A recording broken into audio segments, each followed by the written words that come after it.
Tapi kalau diputuskan MK untuk berikutnya, nah itu namanya fair play.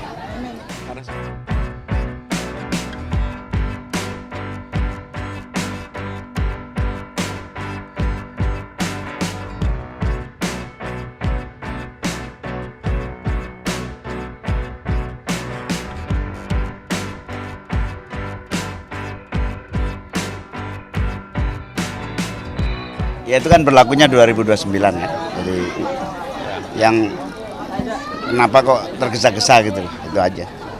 Menurut saya memang harusnya begitu ya Gus. Iya. Kalau dibuat keputusan itu ya untuk Untuk pemilu yang akan berikutnya. Jadi kalau ada keputusan-keputusan MK itu ya untuk pemilu berikutnya. Betul, tidak untuk yang sekarang. Tidak untuk sekarang. Kan yang unik tuh gini, udah diputusin sekarang langsung dipakai sekarang. Betul nggak? Pernah kejadian nggak? Banyak. Pernah. Yang bikin keramaian kan begitu. Tapi kalau diputuskan MK untuk berikutnya, nah itu namanya fair play. Karena semua punya kesempatan. Tentang angkanya, partai politik tentu yang lebih tahu. Tapi cara memutuskan seperti inilah yang benar. Betul nggak Gus? Ya, untuk pemilu. Termasuk usia dihapus. Ya itu keputusan MK yang tentu harus dihormati.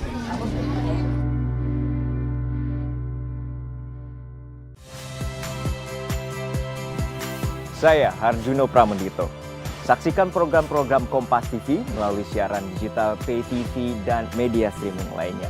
Kompas TV, independen, terpercaya.